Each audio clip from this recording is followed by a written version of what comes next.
Okay, Jennifer, if you hadn't heard, that little robot recording is currently in progress. So why don't you tell me how's your day going so far? Oh, it's going very well, actually. Thank you. Taking the dog out for a nice walk.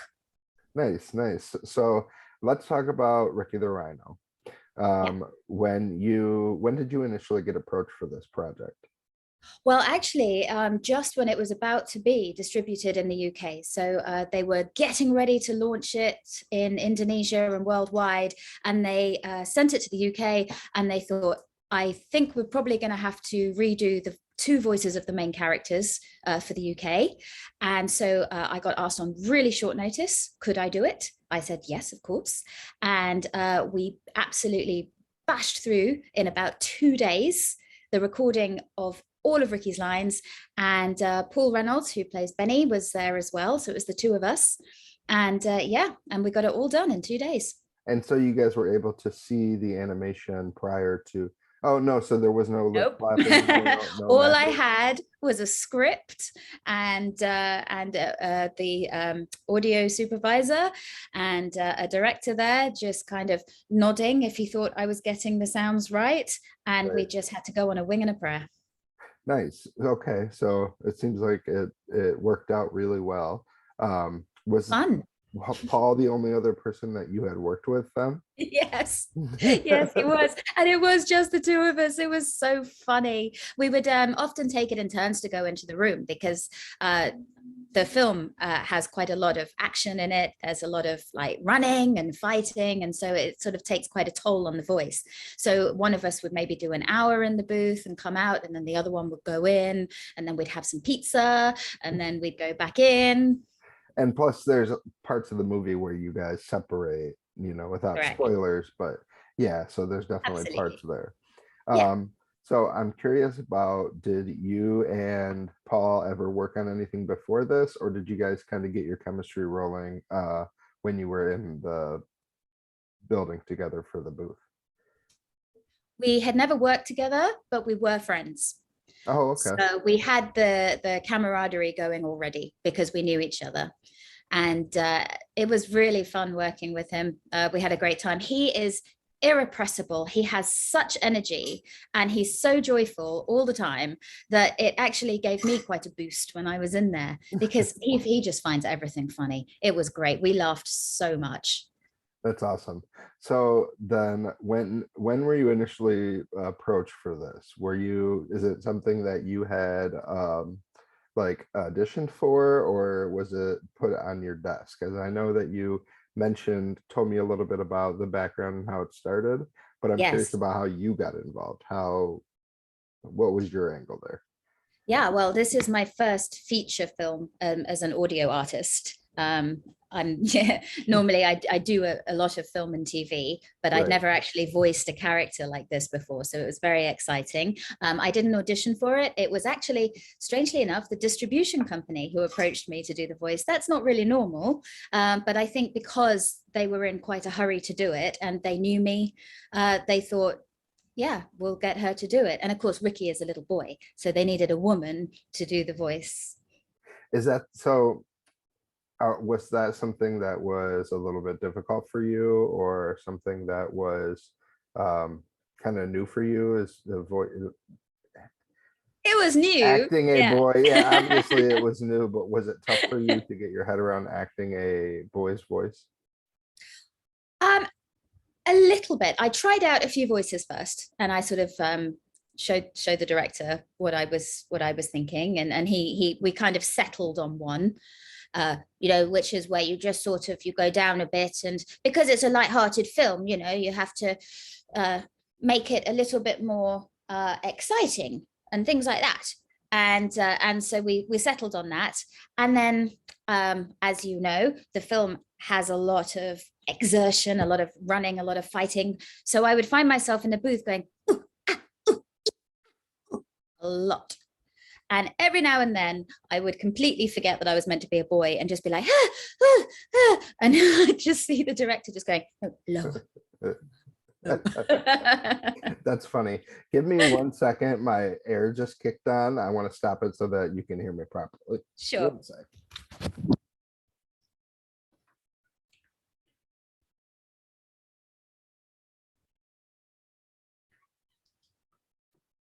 Oh, great Spider-Man posters, by the way. I'm sorry, what was that? Great Spider-Man posters behind you. Oh, thank you. And I have Oh, so you do. yeah, I'm obsessed. You're coordinated. I love Yes, yes. I definitely am obsessed. Yeah, there's a lot of it. pop vinyls. If my desk wasn't messy, I've got 30 Spider-Man pop vinyls back there. So yeah, I'm I love definitely it. obsessed. But let's talk about you and Ricky. Yes. What kind of, after this experience, what kind of voice roles would you be interested in taking? Are you Ah, interested in staying in the similar area, or would you like adult animation? that is such a great question. Um, yeah, adult animation would be fantastic. Another sort of project that I work on a lot is I team up with an artist called Alison Sampson, who does a lot of comics. So she first drew me as a character in Stephen and Owen King's Sleeping Beauties, which has been turned into a comic.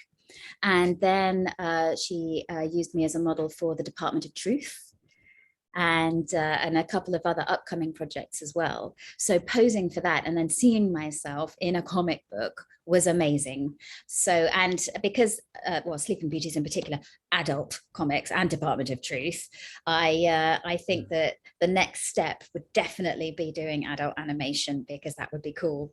But then there's something so joyous about doing a children's film as well. I Yeah. think that they're different, but they're both so special in their own ways. So I would love just to dip my toe into some more. I'm really hoping that I'll be invited back to do the sequels to Riki Rhino. Yeah, definitely. Now with Ricky Rhino, Yeah, obviously my first thoughts when I started watching it were yeah, movies like The Jungle Book, Lion King, things like that. So I was yeah. curious, when you received the script and you were considering taking the role, Mm. what movies came up to your mind? Like what films did you kind of initially relate this Ricky to? Well, just like you were saying, films like The Jungle Book, Madagascar, all of these ones, Madagascar in particular, because much like Ricky the Rhino, it involves themes to do with conservation and things like that. I was actually lucky enough to grow up in Singapore, where they have this fantastic zoo that really focuses on conservation, and they had a couple of rhinos there. And when I did the launch in Indonesia for Ricky the Rhino, they did sort of say, "Would you must come to Indonesia and see some rhinos here in their own natural habitat as well." And I thought, oh, yes, that would be a good That's excuse. awesome. So That's awesome. So you I actually would got love to do some in-person research then that. with the Yeah, rhinos. definitely. Absolutely. I mean, have you ever seen a rhino? They are magnificent. I don't think I have, but now I want Mhm. to. I tell you Uh, what, it's like being in Jurassic Park. They really are a kind of link between dinosaurs and modern day animals. They are yeah. incredible to look at. And it's so sad that they are so endangered, which is why it's so great that they've made this film. So did you think, without any spoilers, were Yeah. you agreeable with the ending? Do you feel like it all kind of wrapped up with a bow the way that you had hoped it would? Well, I knew that they're already planning sequels. Okay. So I was very happy with the ending. We're not going to spoil it, but I felt that it was good because there's scope for further exploration of the themes, which are, as well as conservation, of course, learning to be happy with yourself and discovering that your superpowers, because I don't think we're spoiling things to say that Ricky gained superpowers, right? Right. Right. Your superpowers aren't necessarily external to you, they're a part of you. And I feel like the ending definitely showed that.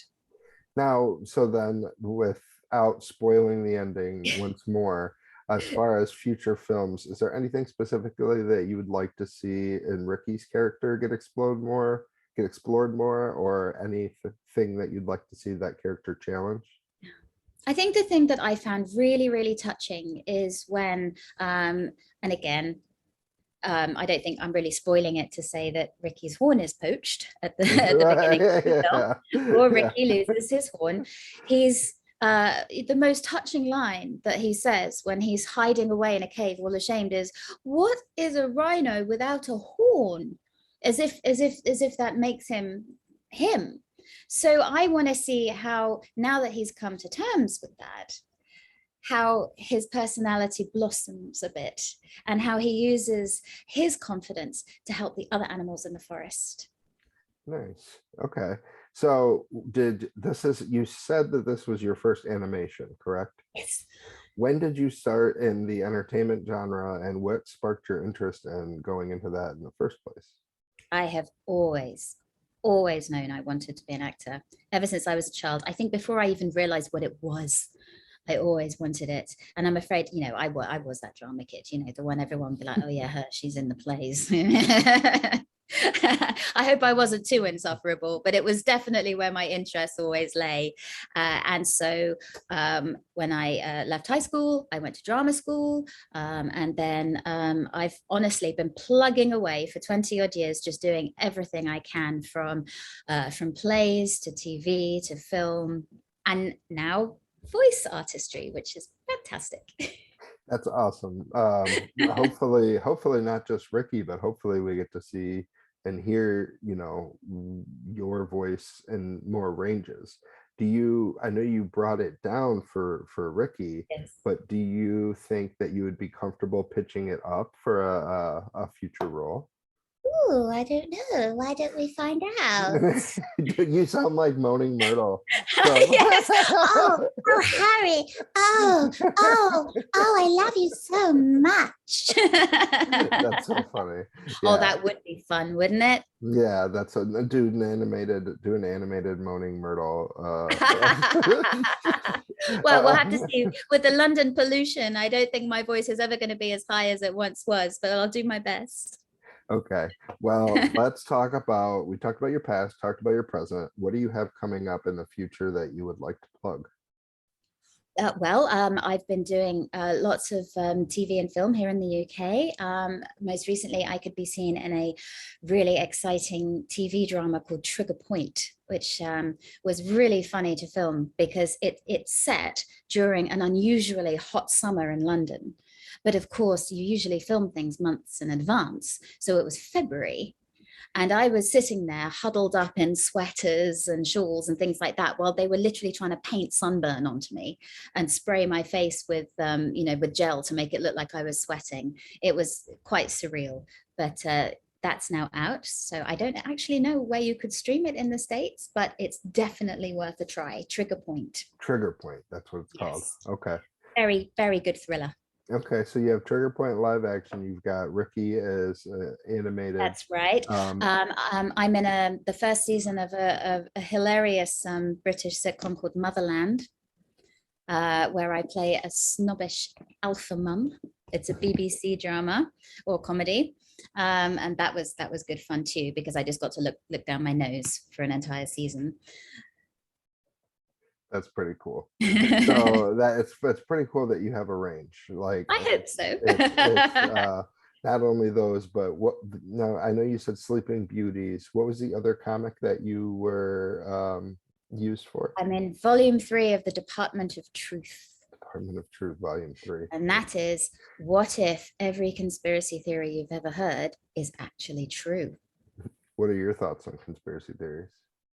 I think it depends on the conspiracy theory, but my usual opinion is, gosh, wouldn't that take an awful lot of people keeping quiet for that to work? That's true. That's a good point. But it does depend on the conspiracy theory, though, as you're correct. Now, before I wrap, is there any social media, any website, anywhere you'd like your fans to come find you at? Oh, please look me up on IMDb. If you can, that has all my projects and as well as upcoming ones on it. You can find me on Instagram, but it's a different name actually. It's Niffy_Mullen. I am working on changing it, but that was what I got stuck with because I didn't realize Instagram would be such a huge thing. Yeah, everybody's trying to split their personal Yeah, that's right. And also, if people want more information about Riki Rhino, they can look at Evolutionary Films. They're the distributors. And so if you just give them a quick Google, the information should come up on that as well. And then Ricky is coming out, I believe, this month, correct? Yes, July 5th. July and it's streaming and on DVD if you're one of those people that likes a nice physical copy of something. Okay, awesome. Well, I appreciate you so much for taking the time to speak with me, and give the guests a little more information on Ricky. And make sure that you be careful, stay safe, and I can't wait to talk to you in the future. Thank you very much for having me. It was lovely to talk to you. You as well.